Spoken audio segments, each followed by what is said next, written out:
Welcome back, everybody, to the grand finale of the CCA League Season 3. I am DRF, joined by Mizuno, and we have one more fantastic match for you all today. It is a Division 2 showdown between the Carne Inksada Fries out of San Diego State University and Old Bay Brigade from the University of Maryland at College Park. Mizuno, this is it, the clash between old blood and new blood. Exactly. It's a really interesting tale and storyline that has recently developed in the CCA of Season 3. This is a storyline that has started to develop now that there's this kind of old guard that has remained in the league and just had a couple of players rotate in and out of these legacy teams like Carne Inksada Fries or the Night Sharks or UCSD Esports Gold. And then now we have this new up-and-coming newbie team in Old Bay Brigade showing their stuff and making it to grand finals. And folks, we're already jumping into game 1 splat zones on Manta Maria and looking at these comps. Oh my dear lord, we're in for a spicy time. I see that Clash and Nautilus combo. Oh my gosh, DRF. Yes, it is certainly going to be an interesting start here for these two teams. Strawberry with that Explo gonna have some great reach across both of these zones if they can just hang out in that bunker, and that seems like what they're going to be starting to do here. But on the side of Old Bay Brigade, I mean, it's been Fel on the Nautilus that has just caused havoc throughout all of Division 2. Definitely one of those players that we're going to be watching out for when it comes to those all CCA team nominations. Agreed, Derev. I know I'm considering Fel for my own nominations as well. But anyways, back to this game here. We have Old Bay Brigade starting off strong, recapturing the zone for the second time here. And again, Fel following up on some crucial picks, like on Turtle King's trip strikes right there. I mean, there are some really good plays being made by Old Bay Brigade as that clock on the zone is slowly but surely winding down. Certainly, they just got a solid grip of this zone now, or both of these zones actually, but that's going to be 2 going down on the side of Old Bay Brigade. This could be an opportunity for the Carne Inksada Fries to start to move in, and that they will. They do neutralize one zone, get the complete flip on one. Now we'll tie up both zones in their favor, so they will get control back, but it seems like it is just temporary as Old Bay Brigade is quickly back in here, and it's the Clash that's gonna come up with a triple here, trying to find some more all the way up in the street. It's Amiya that is causing havoc for the Carne Inksada Fries. Great plays from Amiya, utilizing their Trizuka there to get that pick on the Octobrush and following up and just being so persistent here. Their positioning here on bunker is absolutely crucial. And here's Amiya slowly winding backwards just a bit to allow some more breathing room. And now the zones are at a 50-50 right now as Carne Inksada Fries are looking to turn it back into their favor.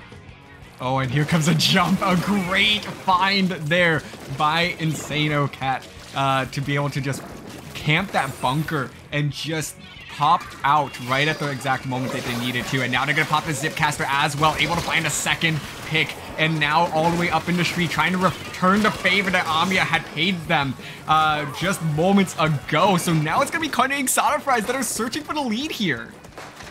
Pat's play on that Inkcaster was huge because they are they're doing exactly what an Octobrush has to do. Distract, delay, just cause chaos. And they did it from such a good position in bunker. And that has allowed their teammates to keep continuous control of the zone. And all of a sudden the script is flipped. Carne Inksada Fries only has a little bit more to go. Oh, but that snipe from Olivia Jade gets 2 great picks. That probably just kept them there in the game there, DRF. It certainly did. Olivia J coming up with a huge double to help their team flip the zones. So now it's going to be Old Bay Brigade back in control, and they are quickly working through this penalty. Manta Maria can just be such a tough map to work your way back into these zones and try to neutralize it. And when you do, you just have to hold on to these zones for dear life. because it can quickly become a little bit of a tug of war, but it is very difficult to get control of both of those zones, and they're going to try to make it as difficult as possible right now for the Carne Inksada Fries, who are able to get the neutral on one zone, and that's going to be a bit of a trade as well. It's a bloodbath around the zones as Old Bay Brigade will get the lead with 3 down.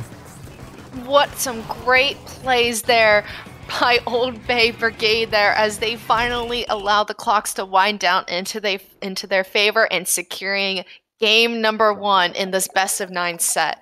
I mean, gosh, both of these teams are doing so many good things right now with really great, fantastic plays, good team coordination, special synergy with using both the rain and the Booyah Bombs to get back in and completely push back Carne Inksada Fries from the zone. Oh gosh, DRF, we are going to be in for such a good set here. Oh, absolutely. I'm just looking forward to the rest of this set based on the first one alone. We saw just so much back and forth there between these two teams, and really started to see a couple of, big plays from different people there, like dashing on that Octobrush. Did a fantastic job of just really camping that bunker, making it as difficult as possible for University of Maryland College Park to work their way back into zones when they had control. But then on the flip side, we had like Amiya on the Clash Blaster that started to push up into the streets and got like 3 or 4 picks in a row there. Right, exactly. Both of these teams have really strong playmakers and all-arounders, right? Being able to do various things and fulfill various roles, whether that is special support or getting picks or assists or distractions. I mean, I think that's why both of these teams are able to get to where they here right now, fighting for Division 2 finals and for fighting for our MSI prizes. Again, like just from that first game alone, like I can't even tell you what the next few games are going to even look like, honestly. Yeah, it's gonna be a little bit hard to gauge. I am kind of looking at this game too. Tower Control Hammerhead. I think this is sort of the wild card of the map list that we have here today. This one can be very snowbally. It's gonna be just very reliant on what happens in this early game between these two, who's gonna get that first control. And I think that's where the winner of that first fight is going to have the upper hand and will most likely get a potentially game-winning push just from that opening. Right, exactly. And to figure out that volatility here, looking at these comps, I mean, 2 totally different sides of the coin here, with Carne Inksada Fries running an incredibly aggressive frontline composition. And on the other side of the map here, we have Old Bay Brigade running the E-Leader Nautilus combo, but still holding on to that Clash. And oh gosh, DRF, like you foreshadowed, whoever wins that first fight is going to have a really good start to this match. Carne Inksada Fries in a good position here to get that tower moving first. But Clash Blaster and Tower Control are a dynamic duo, as we're now actually going to be seeing Angry Face, one of the leaders in Division 2 in, I believe, multiple statistical categories, making their way up into this street area. They're now just going to try to camp these ledges, popping out the crab as well. Going to make it very difficult for Old Bay Brigade to drop down and try to catch up with this tower, who has already made its way to the final checkpoint. Oh, but Old Bay Brigade here, it's a little forgiven because they were able to get the crucial splat onto Carne Inksada's sloshing machine player to prevent that Booyah Bomb from occurring. So that's going to stall it out just a tad. But with this missile pressure and this constant paint pressure that Carne Inksada's has built up right now, this is looking very dangerous as the tower is slowly but surely slipping through the final points there in this path. Oh, and I think that Booyah Bomb might have just done it, plus the triple ink trick will give them the exact cover they need for the Carne Inksada Fries to secure game number 2 in dominant fashion and tie up this set. It's literally like you said, DRF, whoever is able to win that first opening neutral situation is going to be able to have really good positioning to take the tower to however far that they can get it to. And with this map mode being specifically so volatile and so unpredictable, you can take it all the way to the other side. And Carne Inksada Fries were able to just fully execute completely a solid push. I mean, there was only a few brief moments where the tower was just paused. Like, I mean, just incredible plays from Carne Inksada Fries here, and demonstrating again their experience in the CCA and playing in this league format. Certainly.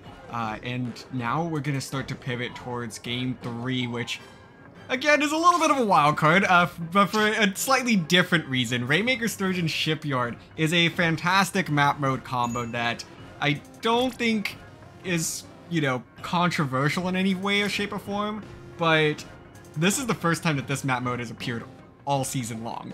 So these teams just, they haven't played it in a CCA setting quite yet, and now they're going to play it for the first time in Grand Finals. Right, exactly. We've had a handful of a few odd maps or so where they just did not have an appearance throughout the regular season and into semifinals. So like you pointed out, I remember staff members trying to put the map list together were like, wait a minute, we haven't used this one. And I agree, this map mode combo isn't as controversial as, say, maybe like TC Hammerhead or like Clam Blitz, Brine Water Springs, or any other, you know, somewhat saucy map mode combinations. But alas, like you rightfully pointed out, these teams haven't officially practiced this map mode combo in the CCA setting. So this might be where it might be a little bit more unpredictable to figure out what team compositions are going to be run here, or how exactly this map mode is going to play out. How saucy are these teams going to get? Are they going to take that top left podium, or are they just going to play it safe and cut through Spinner to get that safe podium that's sitting in pit? Yeah, and I think this game is really going to come down to those backlines. What everyone's going to ultimately end up bringing out here. You know, this is a really good E-Leader map. I think Rainmaker does make it a little bit more of an even playing field, though, across the different roles, just because the backline doesn't have, you know, quite as much of a overlook about everything that they need, because the Rainmaker is all over the map. So let's take a look at what they bring out, though. As I was sort of anticipating here, Strawberry actually going to come out with the Dynamo, which is something that you hardly see in the first place in Splatoon 3, but Strawberry has really made a name for themselves with this weapon across the past couple of seasons. Right, exactly. And we no longer see the E-Leader being run on the side of Old Bay Brigade here. So that E-Leader prediction there not following through, which I think is it's an interesting choice, but they're trying to make up for that fact with the other various weapons in the composition here. But alas, looking here, Old Bay Brigade is looking to pick up that Rainmaker first, as they have a 2-down situation against their opponents. And here comes a Trip Stikes making an opening, and that is 3 down on the side of Carne Inksada Fries. And ooh, this is looking like a really interesting position here for Old Bay Brigade to take it to that first podium. Yeah, and they will get it pretty easily here, maintaining the numbers advantage as well, as Strawberry will find a trade, but nobody's going to be in front of Olivia Jade here. Finally, Dashing going to come in and save the day with a double, and 25 points remaining in the opening minute is a phenomenal push for Old Bay Brigade, and this is going to be quite the mountain that Carne Inksada Fries have to climb for the rest of this match. Great play by Olivia Jade, grabbing that Rainmaker and recognizing that there was no one in front of them and booking it to get those points, because those points in the opening minute matter so much for Old Bay Brigade here. And now that's going to put Carne Inksada Fries in an awkward situation where they're going to have to make up those points relatively quickly because of, again, how volatile and how back and forth these matches have been. But oh my gosh, the Rainmaker reset occurs, and Carne Inksada Fries has a 3-down situation. Again, just awkward right now for Carne Inksada Fries. Certainly, it's just, I don't know, something's just not quite gelling with them right now on this particular map mode. Things have just kind of been staggered in a weird way. They just haven't been able to find those team fights. They've been finding themselves isolated a couple of times. And now, with 3 minutes to play, they have this, what sometimes feels like an insurmountable lead on Rainmaker Sturgeon. They're gonna have to figure out how to navigate that, as they're gonna get wiped out yet again. Disaster for the Carne Inksada Fries, as Old Bay Brigade is going to look to add onto the lead that they already have. Right, exactly. And those are some great plays made there by Turtle King and Olivia Jade, basically isolating the members of Carne Inksada Fries, as they were, again, just I keep saying this, but in just awkward spots, and Olivia Jade carrying that Rainmaker just a tap it forward and adding more to the scoreboard here, putting even more immense pressure onto Carne Inksada Fries right now. Just every little bit here onto SDSU is just not what they need right now. It certainly is not, as they are going to be able to pick up this Rainmaker now and actually get their first points of the game. Not going to be very much, though, as Fell will be shutting down that Rainmaker. Fell with another pick, trying to make it 3, but this Crab Tank's going to be a little bit tricky to shred through. Ultimately going to have to be Turtle King that's going to try to clean this one up, but no, it's Angry Face that's going to get a 2-for-1 there. And Amiya, alas, has to finally clean this one up for the rest of their team. But this Rainmaker continues to be in an awkward position. These sort of 2-for-1s, even though they lost that one there, it still works in their team's favor because they've just been so dominant and just continue to have so much ink on this map in their favor. Right, exactly. I was going to mention the ink pressure that Old Bay Brigade has is so immense. I mean, just looking here at Strawberry, the Dynamo player completely surrounded by orange. They have nowhere to go. And as a Dynamo player, they need to have that paint and that movement in order to feel comfortable to shift around where they need to be. So again, now they're in a 3-down situation. Carne Inksada Fries and that Reef Slider is not going to go anywhere, as Fell on this Nautilus is getting pick after pick and just exerting so much pressure onto Carne Inksada Fries throughout this match. 45 seconds to play, and it's still Old Bay Brigade that maintains the Rainmaker and a majority of this map control, as the Dynamo's not going to be able to get that pick. It's just a unfortunate RNG there, as Amiya is going to continue to keep this pressure up, but no, will ultimately be going down. Angry Face going to try to chase down Turtle King and will find a pick with a beautiful burst bomb there. And alas, this will be an opportunity for Carne Inksada Fries to pick up this Rainmaker, but it looks like they're going to actually stall this one a little bit. They want to make sure that this is actually a smart pickup, but I think with 15 seconds to go, you don't really have much choice. I really like this Crab Tank that Angry Face here is using for SDSU, getting a crucial pick onto Fell and that Nautilus, signaling to their teammates to come forward because they got this. They wanted to get some kills. Oh, but the Rainmaker is going to go down, and there's the wipeout. Just a little bit too late for Carne Inksada Fries to follow through and have a chance to get back the lead. And with that being said, Old Bay Brigade is going to take that game and make the set 2-1 in their favor. Wow, what a bounce back performance there from Old Bay Brigade. As game 2, I mean, that was just not even close. Like, Carne Inksada Fries won that battle. They rode that out all the way to a knockout, 100-0. And Old Bay Brigade managed to just recollect themselves there very nicely. Just, took a step back, said, hey, you know what? We know that that's how that map mode goes.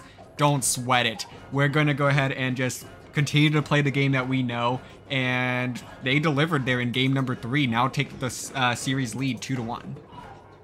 I think I have to point out here how the synergy that Turtle King and Amiya have on the T-Tech and the Clash.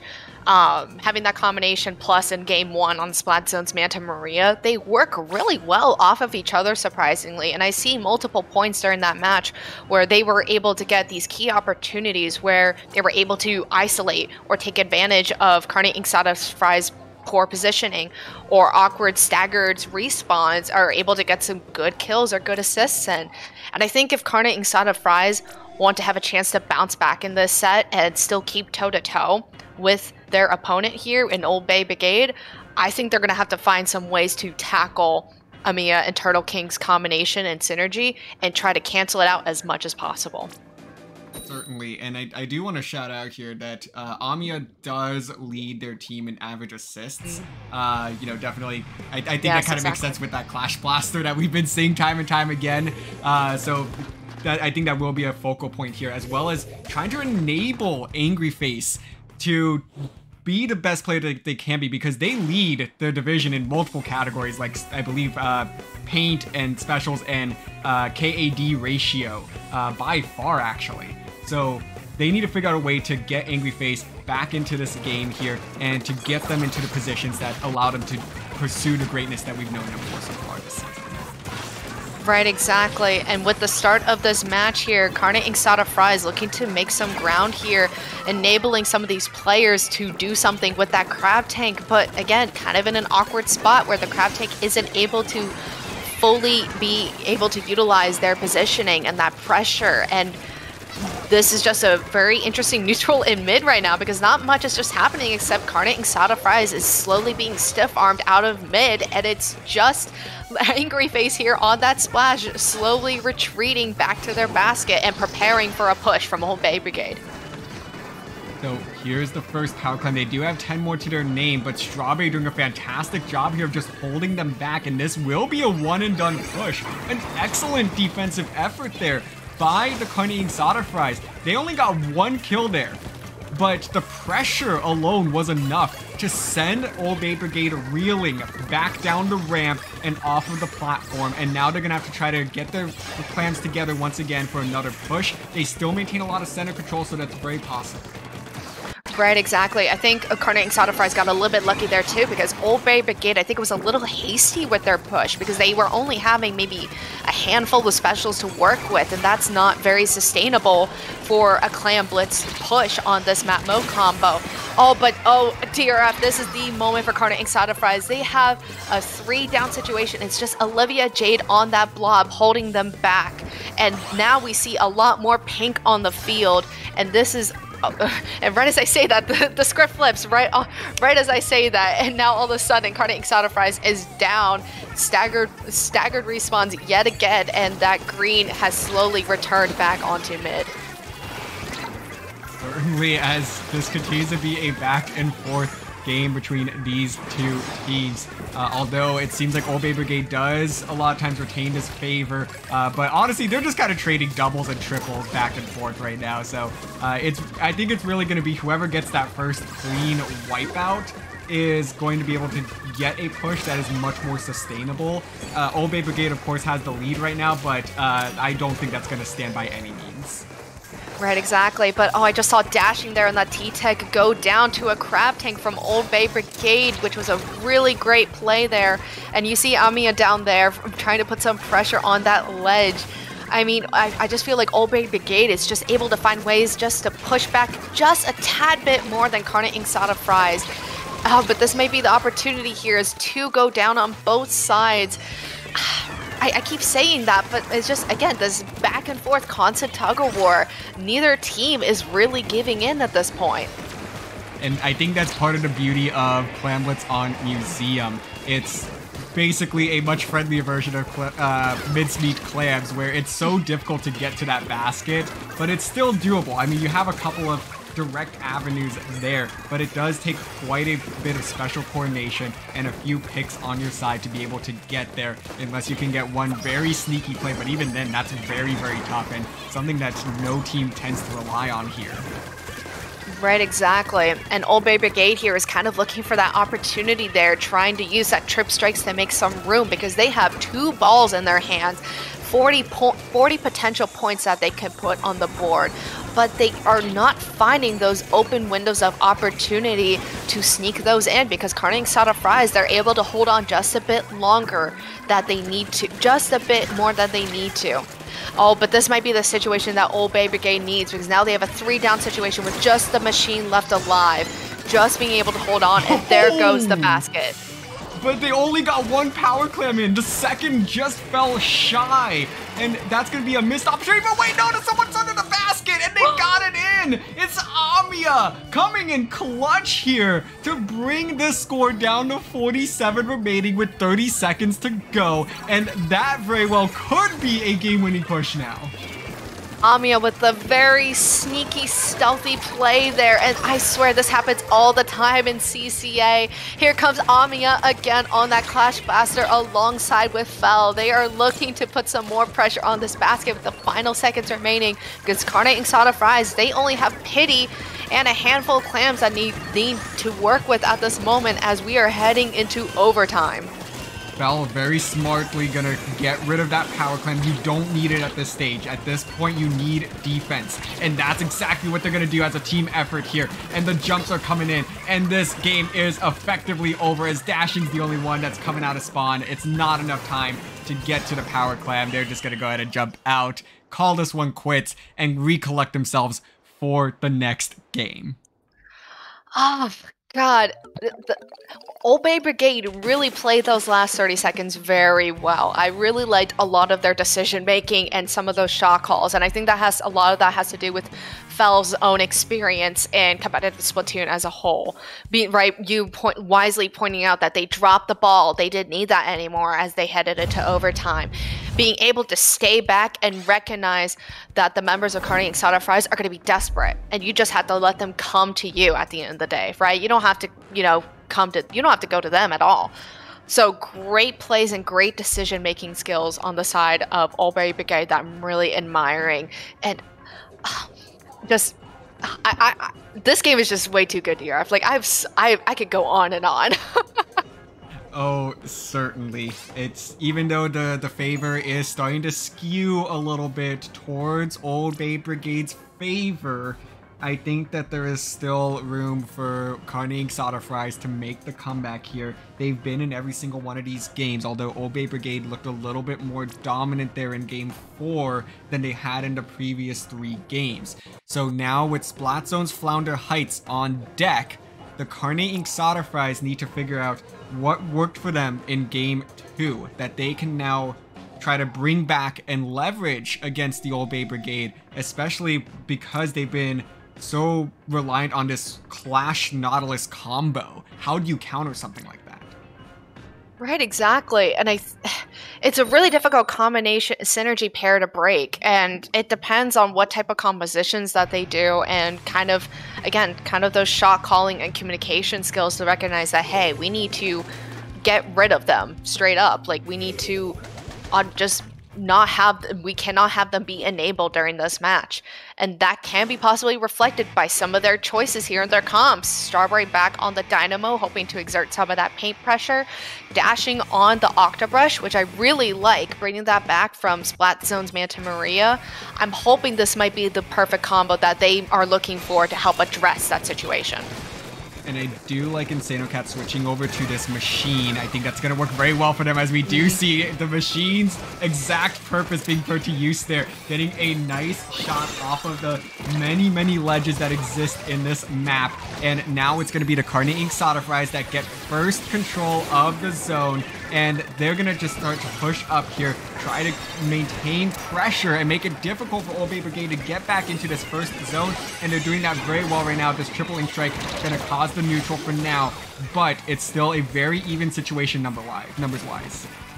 Right, 2 down on both sides, but still Carne Inksada Fries just has a slight number advantage here. Never mind, right as I say that, great kill from Fel here, as finally the tables have been flipped, and now it's Old Bay Brigade storming in onto the zone and taking some points putting some points onto the board here. We see dashing here on this Octobrush, looking to find some of those windows of opportunity to come in and disrupt, but not quite finding anything just yet. Not yet, but trying to zigzag back and forth here. Gonna get punished, just a little bit too much movement that wasn't quite necessary there. And now Carne Inksada Fries are being punished for it, as Old Bay Brigade will find themselves back in control and hunting for the early lead. It's still a very low scoring game, but Old Bay Brigade is going to try to find an opportunity here to really open this game up in their favor. Right, exactly. And Old Bay Brigade are doing some really good things right now with some of their positioning and finding ways to stiff arm Carne Inksada Fries from coming any further. However, Carne Inksada Fries has 2 specials online. Here comes the Trip Strikes, and here comes the Booyah, here comes the Crab Tank. They're throwing everything at the kitchen sink onto Old Bay Brigade in hopes of turning back the zone. But alas, Old Bay Brigade is still holding strong here with some crucial picks here, and the zones are just not quite flipping into Carne Inksada Fries' favor right now. No, they are not in the slightest, as finally they're able to find 2 picks there. Carne Inksada Fries spent a lot of time just trying to get back into these zones, will finally get this opportunity and now need to find a way to hold this position, because Old Bay Brigade, they're already set up in their attic to try to defend their own zone and just try to stretch out Carne Inksada Fries' push as much as possible. Right, exactly. I am liking Carne Inksada's position right now. They're trying to hold this really aggressive front here on Old Bay Brigade's side of the zone here. And I really like Strawberry here, just constantly chucking out paint. Here, oh my gosh, here comes Amia here with the trip strike. Oh, but Strawberry is able to shut that down. That was a huge play from Strawberry on the Dynamo to awkwardly maneuver that and get out of that situation and punish Amia from getting too aggressive. And oh man, Carne Inksada Fries, the clock is slowly winding down and they are looking to take back the lead here, DRF. Oh, but the Clash Blaster has just the perfect range there on the splash and to get that pick. And now it's the Carne Inksada Fries with the 9 points of the lead. It's a tied game in terms of the numbers advantage on either side, but it will be Old Bay Brigade that finds the control of the zone once again. And they are going to breathe just a very quick sigh of relief here as they're now going to have to start pushing up to hold on to these zones with a minute to play and the numbers advantage in their favor 2-1. Right, exactly. Here comes the Booyah here from the sloshing machine on the side of Carne Inksada Fries in hopes of delaying the zones to allow their teammates the opportunity to get back in. I'm assuming that was the play there. The zones are just not quite flipping in their favor though, but they do have a slight, I was just about to say they have the numbers advantage, but not quite as one of the members fall to a very unfortunate spot bomb here. And here comes Old Bay Brigade here, looking to secure the zone just a tad bit longer. Oh, and with 30 seconds to go, it's just a big effort here from Carne Inksada Fries as they're trying to hold on to these zones, get it back in their favor. They finally do, but only temporarily, as now with 15 seconds to go, they have the numbers advantage. They just need to hold on. They're going to start bringing out some of these specials, but they need to quickly get some more online. The Crab Tank is almost up, and the Tactical are almost up as well, but I think there might be somebody actually coming in from behind them. It's going to be the Turtle King on the T-Tech, and they're going to be trying to contest this zone. It's a 3v1 now, and it's going to be Old Bay Brigade that puts themselves at match point. Oh my gosh, what a game from both of these teams. Carne Inksada Fries on the fight of their lives there for control of the zone. They were doing everything and more and prioritizing and getting the zone back, including sacrificing specials at inopportune moments. That way they could have the zone back for just a tad bit longer. But Old Bay Brigade is able to recognize that and continuously punish Carne Inksada Fries for over prioritizing the zone, in my personal opinion. And just the way that they were able to essentially punish Carne Inksada Fries from prioritizing objective a bit too much rather than trying to settle back in and regroup and recollect themselves. I mean, wow, that was just such a complex game from both of these teams. I mean, I can't wait to see the stats for some of these, honestly. I can't imagine the paint output that Strawberry had during that match. Certainly. You know, now it's Old Bay Brigade that does sit at match point. They continue their stretch of dominance here since week 1, dropping the set against Ohio State 3-4, made a key addition to their roster, and have since been just running away with Division 2, losing a grand total of 2 games up to this point. Once to UT Dallas and once right now in Grand Finals against the Carne Inksada Fries in Game 2. But Old Bay Brigade really just hasn't looked back. They've just continued to put their best foot forward, and nobody has had quite the answer to them yet. I mean, Carne Inksada Fries, it seemed like they might have in the early stretch of this series, but now it's just, you know, we're kind of scratching our heads a little bit. How can Carne Inksada Fries get themselves back into the set? I think they might have to return back to some of their old compositions when they were just a tad bit more aggressive here. I'm not sure about the Dynamo picks from earlier. That might have slowed things down a bit, but I think that might be one contributor. Possibly, again, some of that decision making that they were whenever they're down for the count and trying to find ways to regroup and recollect here. Nonetheless, we're now on to TC Inkblot Art Academy. Just a handful of adjustments on both teams as we are heading into this first neutral fight of this map mode combo. Oh, but look at this. It's a 3-down situation on the side of Old Bay Brigade. And nobody's gonna get on this tower, though. What is everybody doing? You start pushing the objective, and they're gonna quickly get punished, and that's the wipeout. I really don't like to say that teams have had missed opportunities, but that really felt like one. Agreed. I think part of it was that Strawberry was holding onto those missiles there. I'm not quite sure what happened there because I think they were trying to hop onto the tower, but they weren't quite looking at what was in front of them because I don't think there was enough paint for them to slide up onto the tower. So I think there was some just mechanical confusion there. Nonetheless, though, Old Bay Brigade actually reaching and surpassing that first checkpoint here. A really good start. But looks like they were able to be pulled back. Oh my gosh, what a Trizuka there from Amiya. My goodness. I was about to say, Carne and Inksada Fries are able to delay that push a bit, but now they're in this awkward 3-down situation with just dashing left on that Octobrush, forcing themselves to retreat here. Now they have the numbers advantage in their favor. Olivia and Jade with that Blob Lubber, fantastic weapon to have in this exact position here as they find 3 down on the Carne Inksada Fries. And now they're going to be able to clear this second checkpoint halfway to a knockout and a possible Division 2 championship.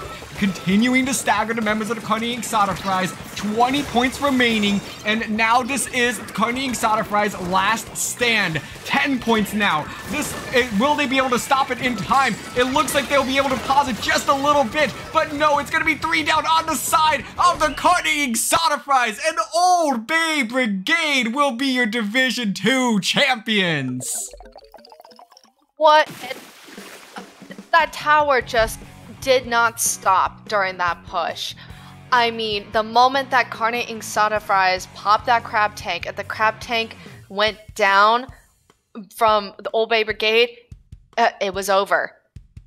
What a fantastic series of events here. You see here, I think, it looks like someone dodged, whoever was on Turtle King dodged the suction bomb that was on the tower just because of that pole and those awkward mechanics there. Oh my, and that allowed them to continue to shove that tower to that final check there. I mean, just wow. I'm speechless. I'm finally speechless after this entire set. Wow. I'm just stunned. Honestly, same. I came into this set thinking that this was going to be very closely contested. I think there was some games there where it certainly was, but this was certainly Old Bay Brigade's set to lose once we got into game 3. It was no longer, the closely contested set that we thought it was. Old Bay Brigade figured out how to work around this Carne Inksada Fries team and just executed perfectly. So kudos to Old Bay Brigade. They are going to be your Division 2 champions. They will run away here with our MSI sponsored prizing. They're going to be walking out of here with an Optics E2 monitor. Right, and the spoils to the victor, as they say. But of course, I mean, credit where credit is due. Carne Inksada Fries are a legacy team of the CCA and have been here for the longest of times and has continuously shown their support and have been active members of our collegiate community in the past several years of the CCA being as an active Splatoon community. They, time and time again, they demonstrate themselves as an upstanding team, both on and off the field, as they say. So, of course, to our good friends at SDSU, that was a fantastic display, and I'm so excited for what they're going to bring for us in the next season of the CCA League. Oh, certainly. I am right there with you. I do have a soft spot in my heart for the Carne Inksada Fries, being UCSD's friendly neighbor. They've come a long way in the CCA just in general. Division B is what it was back in Season 1, the equivalent of Division 2. They, I believe, ended up being our fourth place finisher back then, but that was they were still trying to figure things out a little bit. They put together some fantastic games back then, and I think really went toe to toe with Michigan State. And then in season 2, falling just shy of the playoffs, and now being in the grand finals. I do want to give Carne Inksada Fries their flowers here because they have continued to improve and impress every single step of the way, and I really do believe that this is one of the best programs that you could be a part of in collegiate Splatoon. Right, it's that continuous improvement and strive to be better and to continue to improve and find new ways to develop and grow. And I think that storyline that you outlined incredibly well there, DRF, I think really demonstrates, again, Carne Inksada Fries' capabilities as a team and as a program. And this was a great demonstration of that growth and development. And like I said, again, I am so excited to see what they're going to bring to the table next season as coming into second place for Division 2. That's nothing to sneeze at. That is a great demonstration, again, of their strengths as a program and as a long-standing team and collegiate program in our community. Oh, certainly. But, you know, it's going to be just shy of their goal this time around. But now the champions, Old Bay Brigade, I believe we actually have a couple of players that are going to be joining us here in just a moment to chat about their Division 2 victory. Let's go ahead and drag them all in here. Yes, Discord manipulation here. Welcome, Old Bay Brigade. Congratulations, you are our Div 2 Grand Champions of the CCA League. How are you guys feeling right now? Tired. Pretty excited. Tired and excited. I feel good. Hell yeah. Definitely a mix of swelled emotions here is what I'm gathering. Is that correct? So sleepy. Definitely. Well, I mean, it is almost 10 o'clock on the East Coast, so understandably so. Well, first of all, congratulations on winning Division 2 champions. You are all going to be receiving a monitor courtesy of MSI. How does that feel? You're winning a monitor by playing Splatoon. Dude, I needed a That's monitor. pretty That's great. nice. Like, Yeah. My monitor is really old, so it worked out. I'll just get a dual monitor. That's cool. Oh goodness. So the monitors are going to be put to good use then. For sure. Yep. Honestly. Well, perfect. Well, I think I wanted to talk a little bit about Old Bay Brigade as a program and as a team because, again, this is a relatively new team to our little collegiate community. And I guess my question is, I was wondering a little bit about the origins of this team and this program and where you guys stand at the University of Maryland. Oh god. So we saw that there was gonna be a new season, and so we kind of just decided, or I decided to kind of just rack up a bunch of people who played at UMD. So that's really just how it started off. Yeah, how'd you find us again? I think I was talking about Splatoon in like the Smash Bros Discord, and you were like, "Oh, Splatoon player." Yeah. You recruited me. Basically, and then everyone just kind of came in one by one, and then the last one was Amia. So. And it just Man, ended up that's working. Yeah. That's awesome. Yeah. Well, and speaking of Amia, I wanted to talk to you guys about, I guess, some of your player and team dynamics because I was noticing throughout the set, you guys have, and this is also displayed by our stats, you guys have really strong team coordination and kind of team synergy. I was noticing multiple times, Amia and Turtle King, you guys pairing up and isolating members of Carne Inksada Fries. Fel, you were teaming up with Amia a little bit in a handful of plays. I guess, how do you guys kind of practice those pairings and your synergy with you and the rest of your teammates? I have QR and I just hold forward and let everyone else move in after. Yeah, I was gonna say, like, I feel like a lot of the work is like Amir knows exactly what they're doing, and like Fel knows. They're both like extremely good players. I'm like the lower rank out of them, but what I like do to pair up is just I see Amir make stuff happen, like stuff just gets done, and I'm just, as long as I'm in position to just get there, and like we're calling each other like, oh, I'm pushing this one's on me, And we just practiced a lot like that, and I kind of just like started learning how to position myself between people. And Amian just is really good at positioning themselves like aggressively, like they know how to get stuff started. Phil just has great mechanics, just always like winning every fight they start. So as long as someone is like there to like pick up on those good starts, then things always get done.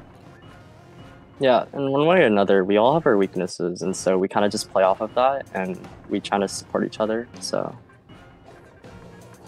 Awesome. Well, I also do want to touch on this just a little bit, because week 1, you all lost to Ohio State 3-4, and then Amia joins the team, and you all just become dominant. Like, probably one of the most dominant runs that we have seen in a week 2 to grand final span. Can you speak a little bit about the impact that Amia had by joining the team? Well, Amia is just, in general, like, an amazing player. So just to have her on this team, both mechanical skill and game awareness-wise, was, like, really helpful for us. But as well, like, when we played against Ohio State, it was, like, our 3rd time playing with them, or together. So we didn't really settle on, like, team compositions and stuff. And then we decided that once Amia joined, that we would actually scrim and we'd actually practice. Man, that's wonderful. And I guess talking a little bit to your point about practicing and playing together more as a team and preparing for these weekly matches, what were some of your practices or kind of strategy sessions like when you guys came together to practice and play and prepare for CCA League matches? Do any of you guys want to answer? I actually don't know. Yeah. I mean, like, we just did, like, we pretty much did, like, a scrim or 2 a week, and then every time we had,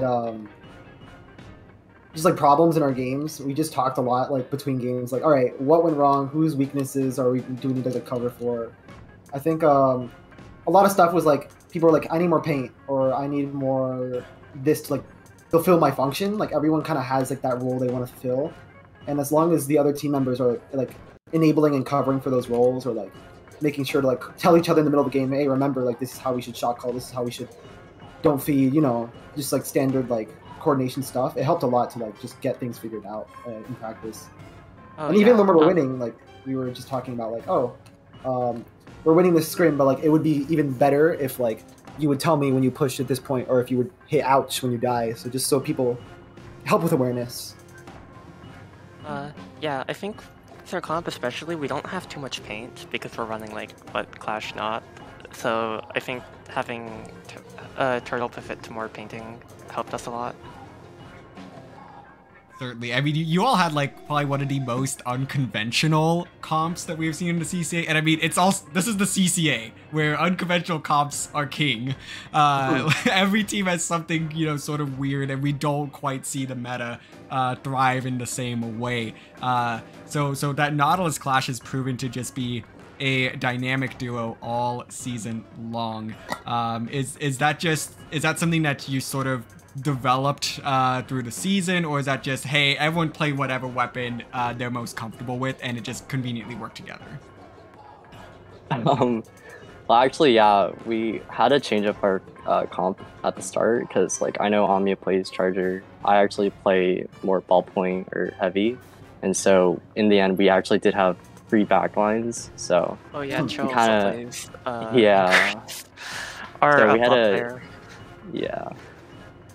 So we in the end just had to change our composition, but then like we were really strong with it, so we decided to stick with it. I wanted to Yeah, play I mean, Clash though, that worked out. Yeah, you've been playing Clash since like Splatoon 2, right? Like, didn't you like grind Yeah. up with that? Exactly. Yeah, You wait, have a lot of yeah, experience with it out there. You were a top 500 Clash for like 10 minutes, like- right? Let's go.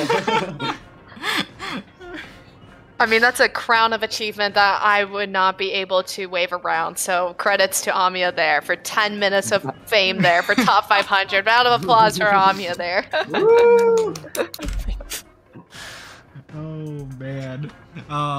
And one more question I also wanted to tag on here is, at what point during the season did you all realize that this Division 2 championship was within reach for you all? At the start.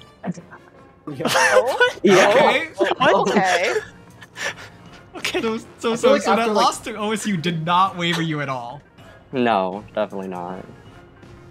I don't know. I just feel like we got like such good players on the team, and I'm just like, you know what? They can, as long as I'm not getting in their way, right?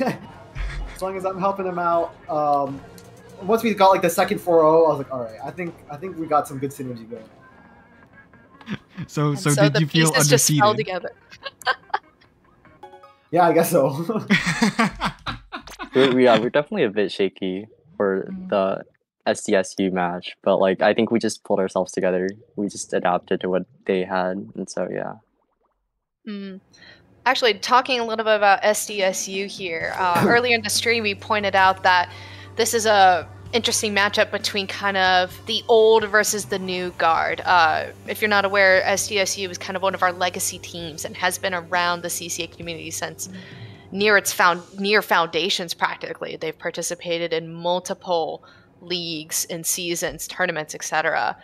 I guess preparing for this match and preparing for finals against kind of the old guard type of situation. Did you guys have any specific points that you were looking over? Were you guys checking stats, or how did you kind of prepare for a best of 9 set against a legacy team like SDSU? Well, we do schedule weekly scrims, but like today we kind of just did a scrim before fighting SDSU, so that was kind of our warm up.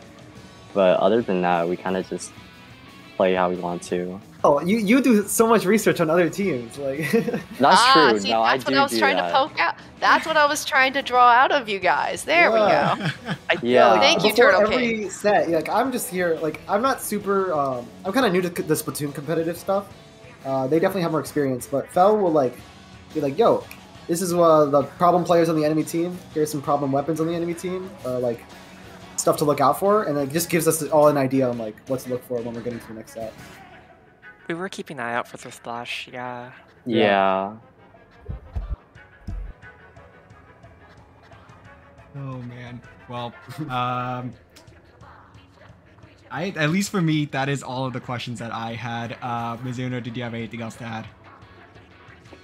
No, I think the only thing left to say is that, I mean, you guys have the floor, you have the mics, you have the attention of God knows how many viewers on the CCA stream here. Is there anything you'd like to say to the crowd, to anyone watching?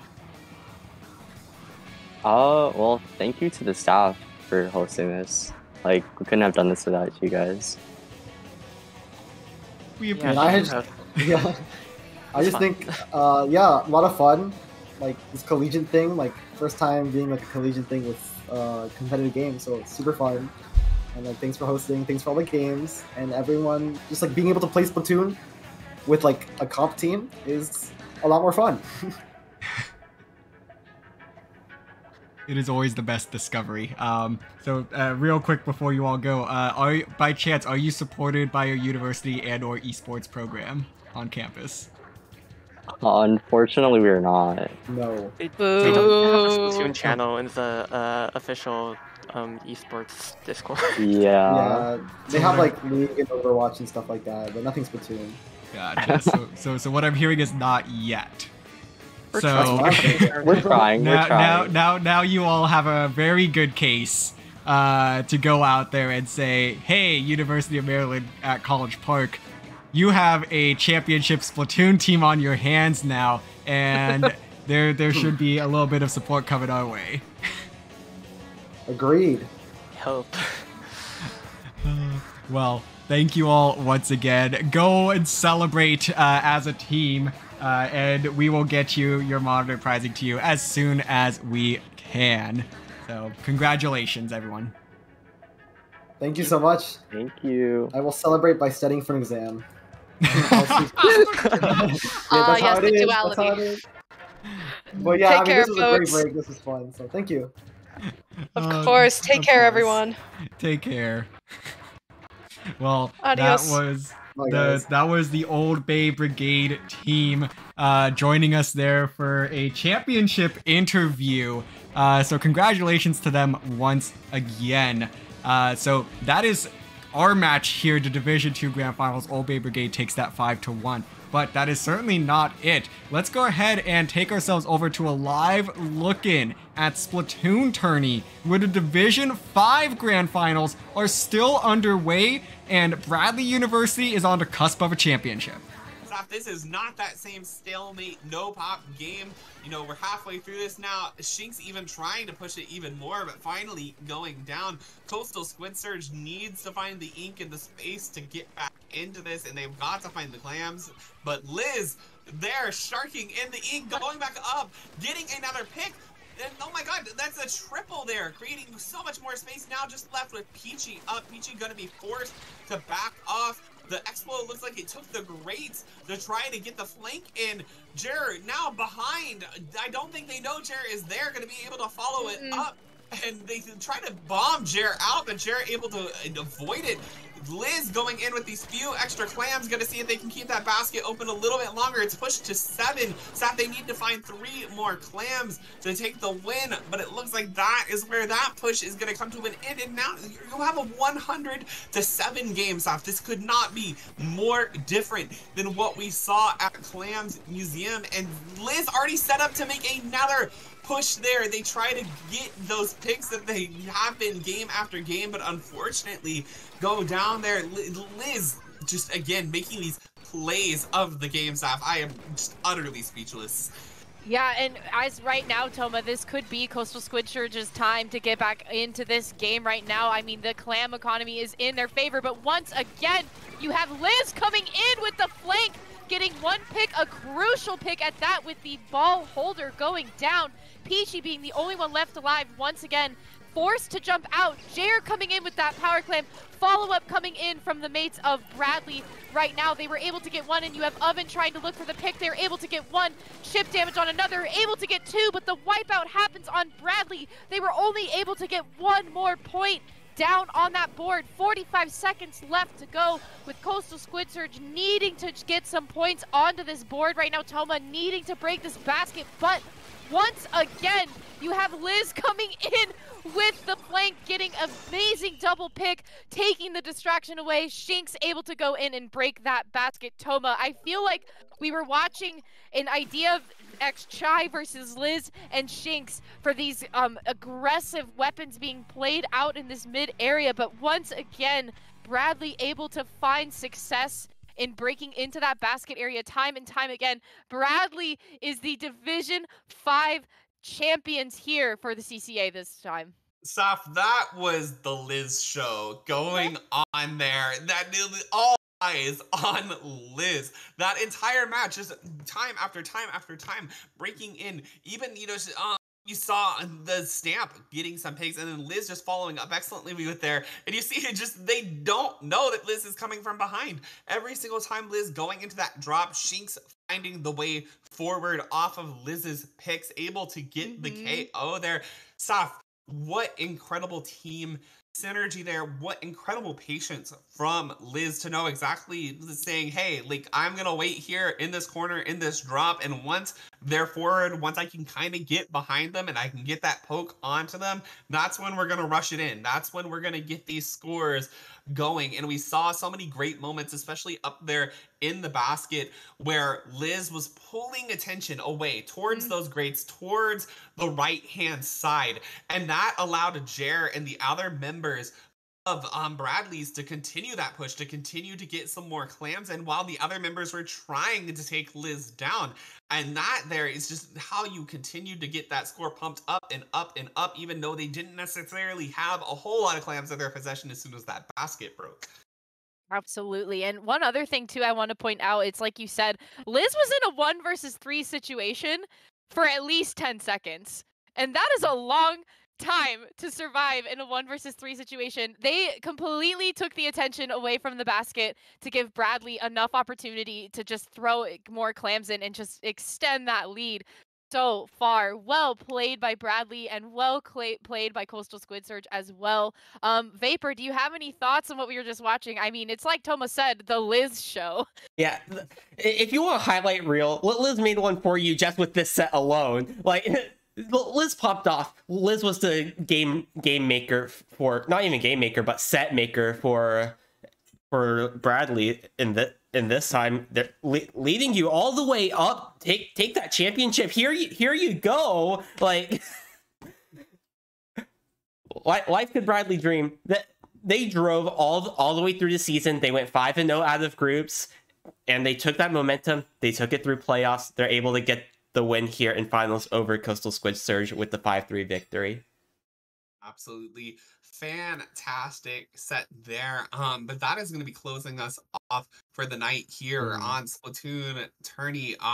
We're going to be introducing ourselves once again. Vapor, where can the great people here on Twitch find you? You guys can find me over on Twitter and Twitch at V4P0R_SPL. And I've definitely had a wonderful time here tonight. And throughout this whole season, Saf, Toma, you have been amazing commentators here on the Splatoon Tourney, especially throughout the CCA season. Where can the viewers find you guys at?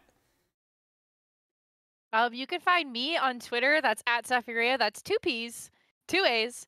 At Safirea on Twitter, or in just a few weeks, you can find me at Low Tide City hanging out with Toma. But Toma, where can the good people find you around these internet parts? Absolutely. You can find me at Twitter at CrestofGautier or on here at twitch.tv at twitch.tv/TToma_.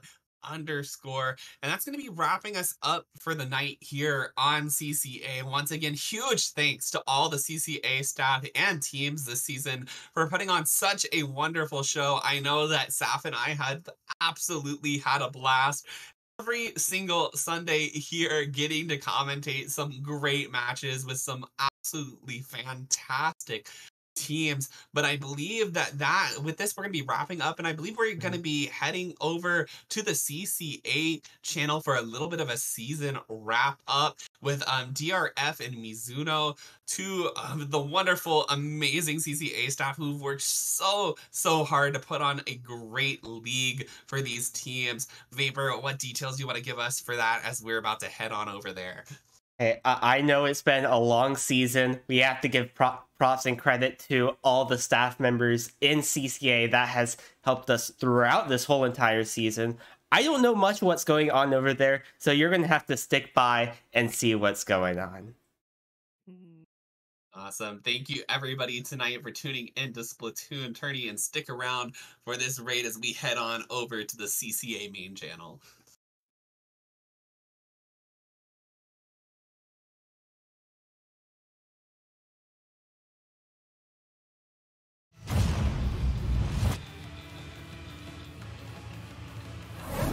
Well, welcome back, everybody. As you just saw, Bradley University's Life Could Bradley Dream are your Division 5 champions after that 5-3 victory over Coastal Squid Surge. So congratulations to them for pulling it off, and that is it. We have crowned 7 champions this weekend, Mizuno. 7 champions have taken the crown, and out of those 7 champions, 4 of them are walking away with prizing from our wonderful sponsor at MSI. The winners from Divisions 1 through 3 will be receiving a super cool monitor that I don't even understand the specs of. It's so cool. And Division 4 winners will be walking away with the Dragon Soul bag. So huge credits to all of these teams who have put on a show for us and with working with us to get all these streamed matches for this weekend. We greatly appreciated the patience as we try to work with everyone's schedules to get all of these matches streamed, because this is legacy stuff right here.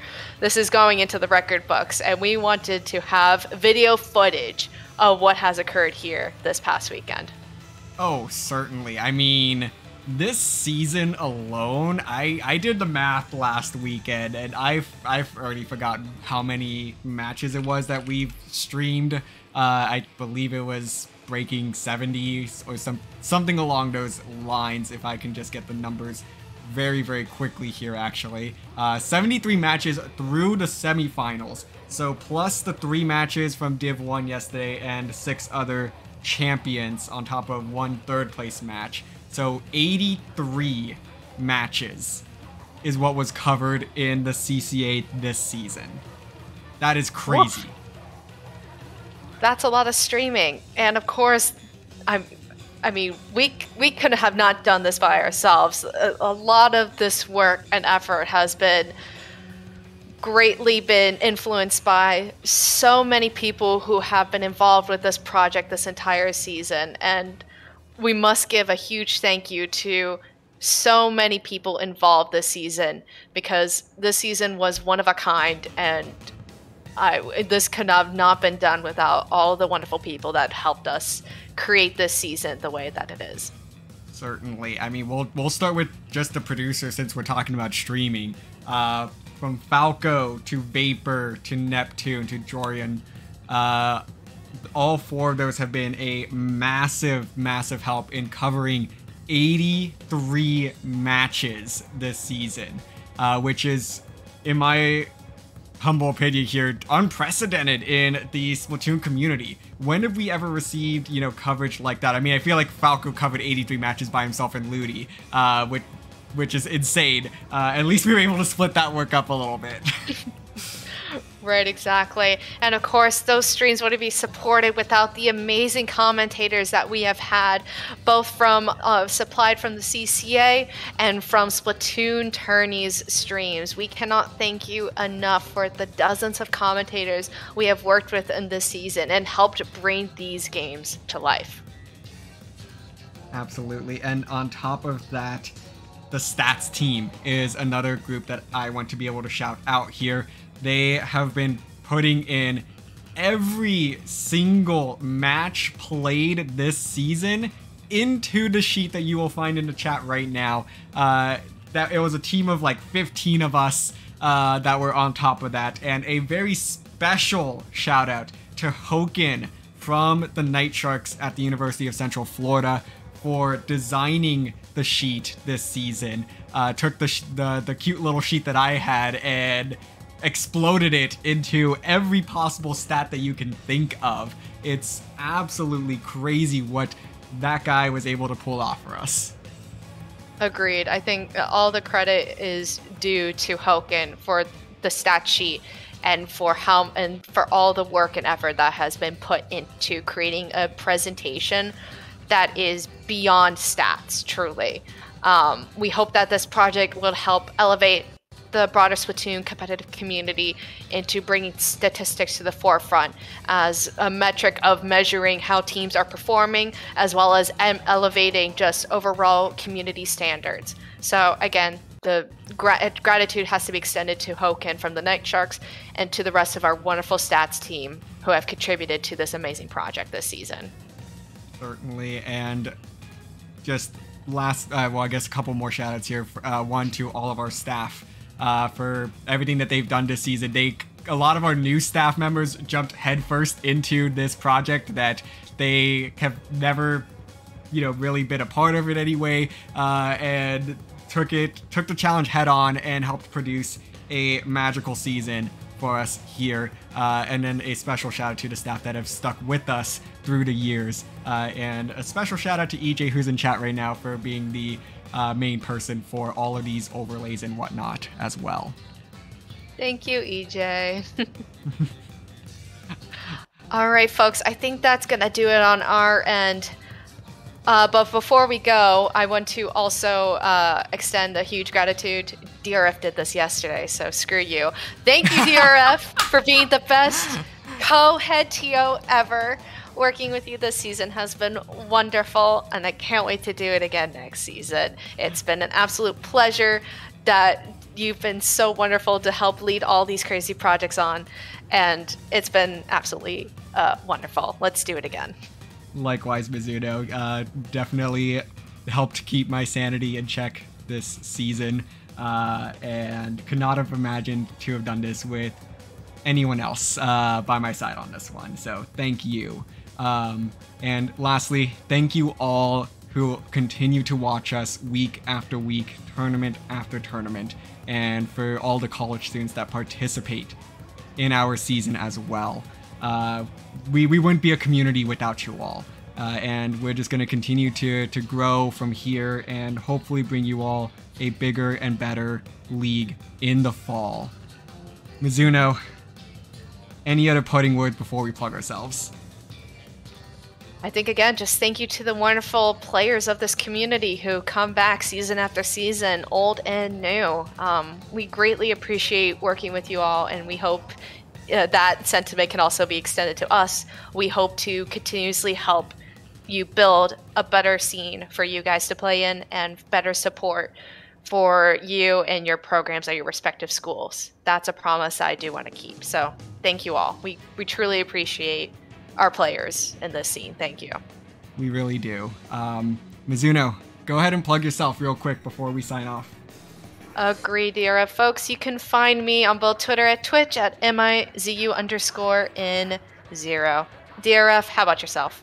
You can go ahead and find me on Twitter at DRF_Splatoon and on Twitch at TritonDRF. But as always, you can find me more often right here on the CCA Twitch channel. With that, the Season 3 comes to an end. Thank you all so much, and we will see you in the fall.